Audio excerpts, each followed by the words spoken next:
Misalnya buku-buku yang mengandung unsur bisa mengajak kita untuk bisa jauh lebih baik sebagai seorang pribadi. Nah, itu yang lebih senang. Kalau komik malah ketawa-ketawa sendiri, malah jadi aneh. Tapi ya. kalau kita bicara masalah zaman dulu, ya memang kan ada suka komik, ada yang suka novel, ada yang suka baca majalah, koran segala mana. Tapi apakah memang di era milenial sekarang ini budaya membaca ini mulai turun atau malah justru semakin naik karena teknologi sudah mulai berkembang?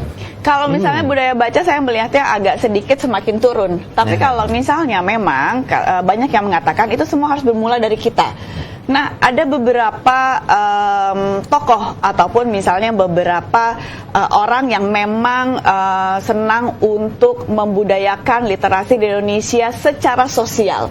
Ini yang memang saya sangat senang sekali untuk bisa menggali sosok-sosok tersebut.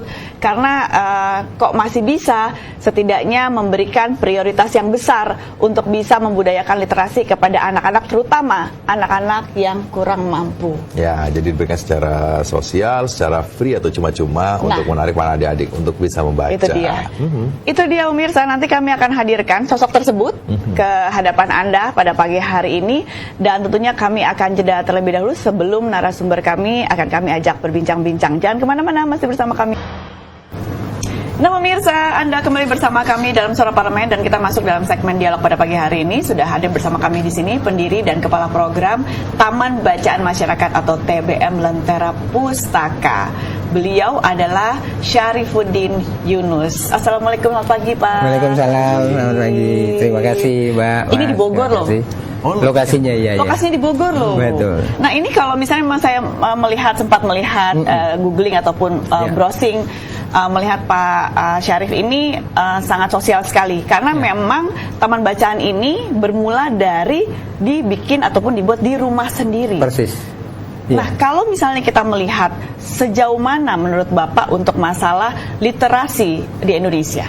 Ya, kalau kita bicara literasi di Indonesia hari ini, ya saya mau mengatakan ada sebuah keprihatinan. Oleh karena itu harus banyak pihak terlibat, ya, bukan hanya pemerintah, tapi juga individual seperti saya yang mungkin memahami tentang literasi itu juga harus terjun langsung ke lapangan. Gitu. Nah, seperti Taman Bacaan Masyarakat Lentera Pustaka di kaki Gunung Salak Bogor itu saya bangun sebenarnya bukan hanya persoalan rumahnya, tapi di situ ada puluhan ratusan anak yang tidak mendapatkan akses buku bacaan. Nah, TBM ini, Taman Bacaan ini dibikin supaya mereka punya akses untuk mendapatkan buku bacaan.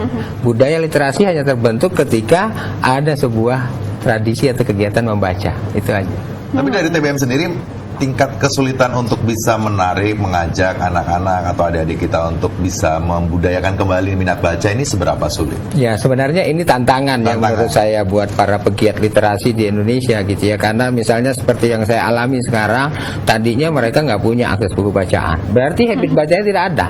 Nah, berarti kan nggak bisa disuruh ayo kamu baca gitu, masuk ke sini, nggak bisa. Berarti kita harus cari cara sendiri. Nah, saya menerapkan namanya itu TBM Edutainment. TBM Edutainment itu memadukan unsur edukasi dalam konteks bacanya dan entertainment. Itu ada hiburannya. Jadi kita punya setiap bulan itu ngedatengin orang untuk menghibur anak-anak itu. Bisa grup band, bisa pendongeng, bisa pesulap, bisa orang bikin prakarya dan sebagainya. Jadi mereka, anak-anak itu ada pemicunya untuk datang ke situ.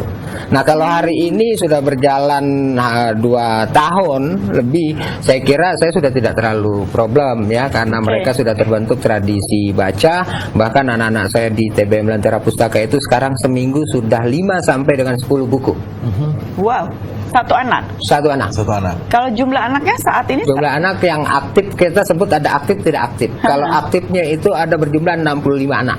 Wow. Seminggu 3 kali membaca. Yang tidak aktif ya mungkin bisa 100 jumlahnya ya gitu. Tapi kan mereka nggak rajin gitu. Tapi apa? Kalau bicara masalah 2 tahun ini kan bukan waktu yang singkat untuk bisa mengajak adik-adik anak-anak kita. Nah, fase-fasenya untuk bisa membuat anak dari tidak suka baca menjadi suka ini apa prosesnya? Ya, kalau saya ngelihat sebenarnya kalau kita bicara taman bacaan, itu ada 3 poin penting yang harus diperhatikan untuk pengelolaan. Pertama adalah kenapa taman bacaan nggak diminati atau mungkin sepi atau mungkin bahkan bangkrut, nggak ada aktivitas. Satu, ada buku, anak nggak ada. Kedua, anak ada, buku nggak ada. Unsur yang Ya. Yang ketiga, komitmen pengelola. Orang seperti saya yang mendirikan, yang menjadi kepala program itu harus ada hadir dengan anak-anak. Saya di Jakarta. artinya bimbingan langsung. Langsung setiap hari Minggu saya jam 10 sampai dengan jam 12 setiap hari Minggu saya membimbing mereka, namanya laboratorium baca.